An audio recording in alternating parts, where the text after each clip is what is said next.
Hello students, I once again welcome you to the e-learning platform by the Department of Automobile Engineering of BSIET. Myself SB Shinde working as a lecturer in Automobile Department, and for this fifth semester I am going to teach 2 and 3 wheeler technology, and for that the subject code is 22559. Now we will see the teaching and examination scheme. So for TTW is the short form for the 2 and 3 wheeler technology. For TTW, there are 3 lectures per week, one practical slot of 2 hours. So the total weightage for TTW is 5 hours per week. For TTW, there will be a 70 mark end semester theory exam, then 30 marks for your progressive assessment for the class test 1 and class test 2. For the practical, 25 marks end semester exam and 25 marks progressive assessment of your practicals.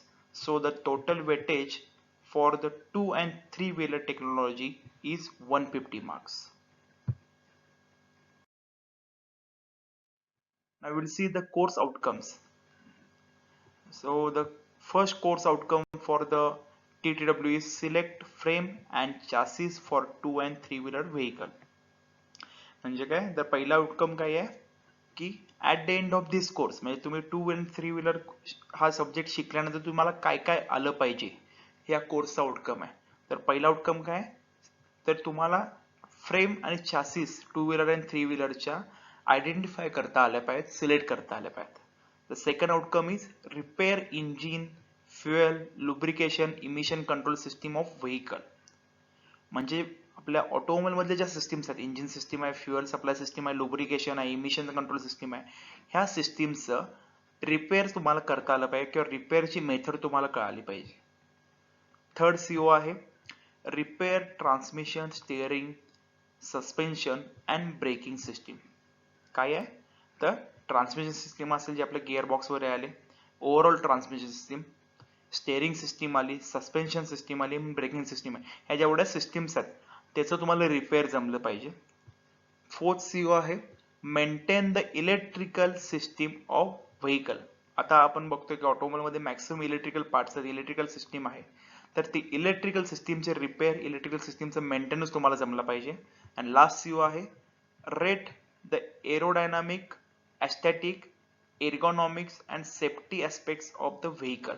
हे सगळे तुम्हाला माहित पाहिजेत. Aerodynamics म्हणजे काय, aesthetic look म्हणजे काय, ergonomics म्हणजे काय, दोन्हीमध्ये डिफरन्स काय आहे, सेफ्टी ऍस्पेक्ट्स काय काय आहेत व्हेकल मधले, हे तुम्हाला आयडेंटिफाय करता यायला पाहिजे. So these are the 5 COs for the TTW. Now we will see the units with weightage. There are 5 units for TTW, means 5 chapters are there. First chapter is frame and chassis, which is for the 10 marks. Second chapter is engine fuel lubrication and emission system. In this chapter we'll see this system, engine fuel lubrication emission system, which is for 16 marks. Third chapter is transmission steering suspension and braking system. In this system or in this chapter we'll see the types of steerings, transmission, suspension and braking system and their repair, which is for also 16 marks. Next, fourth chapter is electrical system. In this we'll see the what are the electrical systems are there in 2 and 3 wheeler, which is for 14 marks. And last, aerodynamics, aesthetic, ergonomics and safety aspects of the vehicle, which is the most important part in today's life. So it is for 14 marks. So the total weightage is 70 marks for the TTW. Now we'll start with the first chapter. The name of the first chapter is frame and chassis. So what are the points are there? First point is frames. In this point we'll see the types of the frames, means single cradle, double cradle, tubular frame, engine as trace member, a twin spare frame. These are the different types of frames. Then the second point is chassis. So what is the difference between the frame and chassis? What are the different types of, means conventional chassis, monocoque chassis, or integral construction? Then we'll see the third point is the layout of two-wheeler and three-wheeler vehicle, and last point is frame material. What type of material or which material is used for the manufacture of the frame? So this is the overall overview of the first chapter.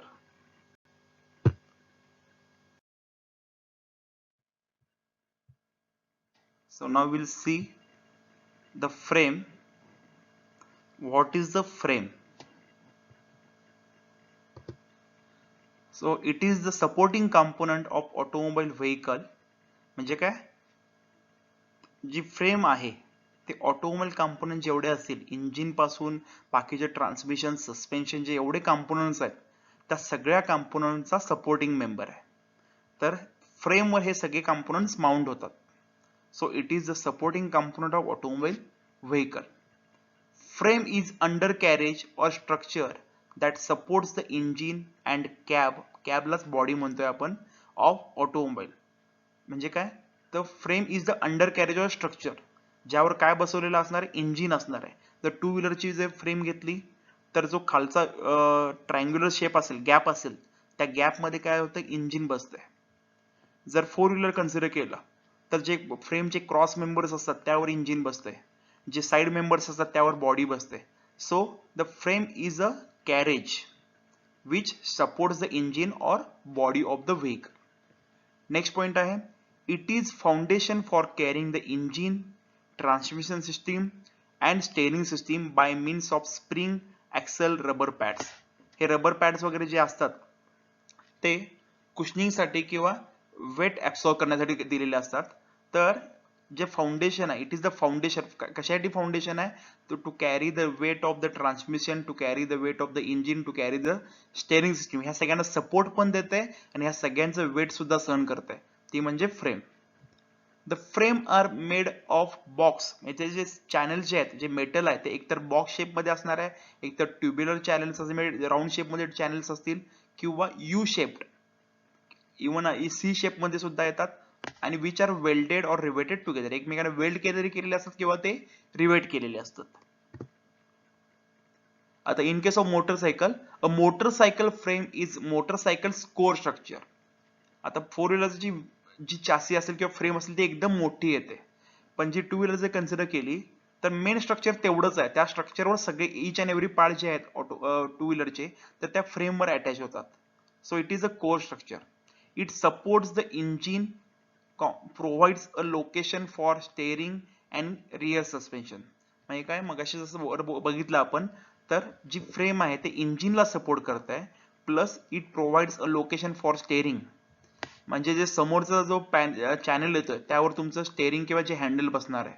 On rear suspension, मागे जे channels असतात, मागे सस्पेन्शनसाठी वेगळे channels बसवलेले असतात किंवा वेगळ्या frame बसवलेले असते.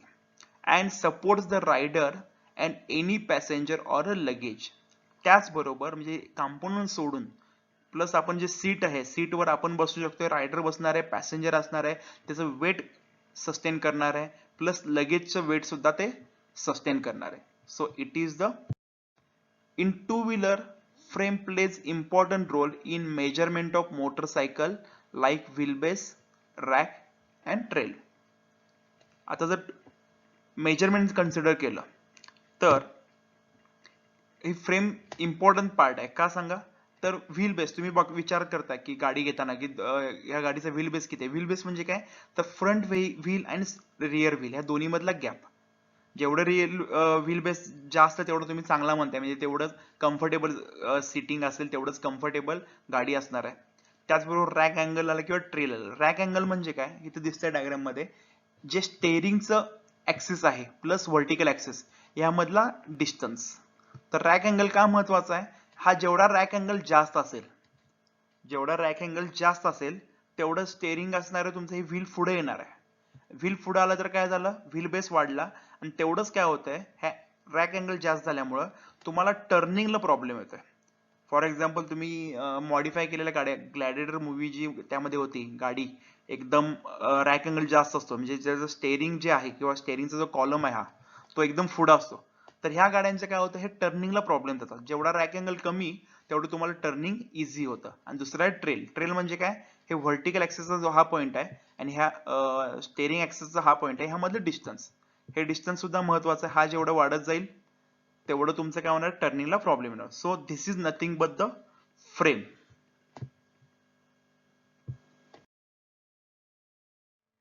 Now the next part of our syllabus is frame components. So what are the frame components, what are the different frame components, or by how many components are there in one frame. म्हणजे frame जे आहे ते एकच hole structure नसते, तर त्याला side members, down बार, upper बार असे वेगवेगळे मेंबर्स असतात, ते आपल्याला आता बघायचे आहेत. So the first part is the main tube. Diagram सुद्धा आपण बघूया. So this is the frame of to wheeler, frame of the two wheeler. तर पहिला पार्ट कुठला आहे, मेन ट्यूब. इथं दिसते डायग्राम मध्ये, this is the main tube and which it supports the fuel tank assembly. म्हणजे याच्यावरती तुमची फ्युएल टँक असेंब्ली बसवलेली असणार आहे, याच्यावर तुमची फ्युएल टँक असेंब्ली बसवलेली असणार आहे. So main tube supports the fuel tank assembly. Then the bottom tube दिसते इथं खाली, ह्या दोन बॉटम ट्यूब्स आहेत, हे एक सुद्धा असू शकते, हे दोन सुद्धा आहेत. It act as a beam supported by wheels to carry weight of rider. इथं तुमचे व्हील्स जे किंवा इंजिन जे सुद्धा सपोर्ट आहे इथं, प्लस हे कशाला, it act as a beam supported by wheels. Wheel कडनं जे बीम तयार होतं, म्हणजे बीम जो आहे ते बीम ला सपोर्ट करत आहे, प्लस जे रायडरचं वेट असणार आहे ते हे डाऊन ट्यूब जे आहेत त्या सस्टेन करतात. त्यानंतर स्टेअरिंग हेड ट्यूब, इथं जे दिसतंय steering head tube, it provides free steering movement of front wheel. ही पोकर ट्यूब आहे, स्टेअरिंग हेड ट्यूब. यामधून तुमचा फोर्क जातोय आणि त्यानंतर त्याला खाली तुमचे सस्पेन्शन आलं, व्हील आलं, हे सगळं सपोर्ट होत आहे. इथं वर साईडला तुमचा हँडल बार असणार आहे. So steering head tube which supports, और याच्यामुळे काय होणार आहे, तुमचं जे हँडल आहे तुम्ही राईट अँड लेफ्टला मूव्ह करू शकताय.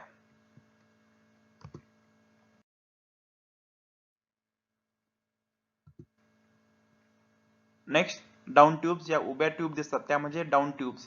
It provide structural strength to steering head and bottom tube.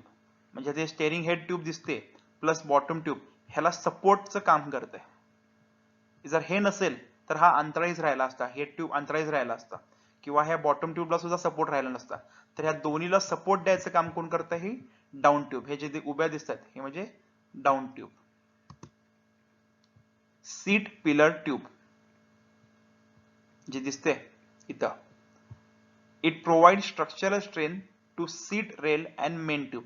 Seat rail म्हणजे काय, तर ह्यावर तुमची सीट बसणार आहे आणि त्यावर तुमचा पॅसेंजर किंवा रायडर असणार आहे, तर त्याचा वेट ह्या सीट रेलला येणार आहे. पण ही पण अंतराळी असून चालणार नाही, ह्याला एक कोणतं सपोर्ट पाहिजे, तर त्याला सपोर्ट द्यायचं काम कोण करते, हा मधला सीट पिलर ट्यूब. तर हा सीट पिलर ट्यूब ह्या सीट रेलला सपोर्ट करतोय. नेक्स्ट आहे swing arm mount. Swing arm mount, it provides non flexing movement mount for the engine suspension and wheels. दिसतंय इथं स्विंग आर्म माउंट.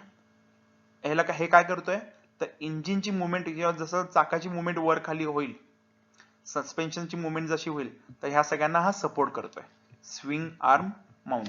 तर हे सगळे पार्ट झाले. मेन ट्यूब कशाला सपोर्ट करतोय, टँकला करतोय. स्टेअरिंग ट्यूब यामध्ये तुमच्या स्टेअरिंग हँडलची मुवमेंट होते. त्यानंतर डाऊन ट्यूब कशाला सपोर्ट करतोय, हे जे बॉटम ट्यूब्स आणि हेड जे आहे ह्याला सपोर्ट करतोय. सीट पिलर ट्यूब कशाला करते, तर सीट रेलला सपोर्ट करते. सीट रेलवर सीट बसवलेले असते, त्यावर तुमचे रायडर्स अँड पॅसेंजरचं वेट येते.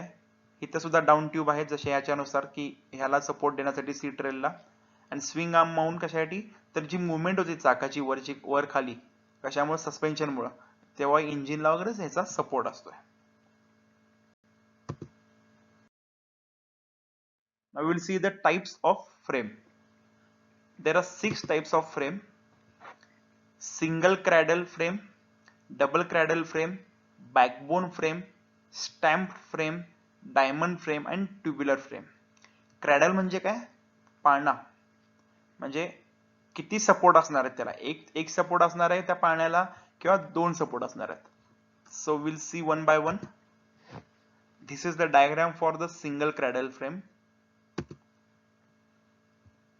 It is the simplest type of motorcycle frame and it is similar to bicycle frame.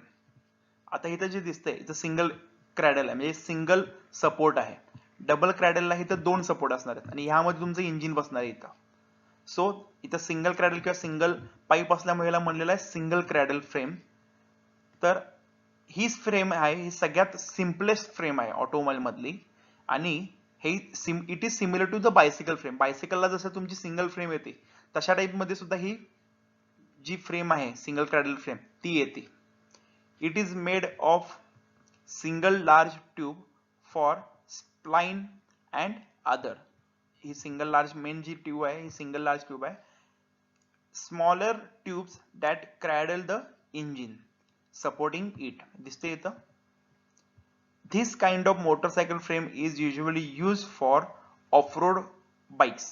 हे कशासाठी यूज केलं जातं? तर it is generally use for the off-road bikes.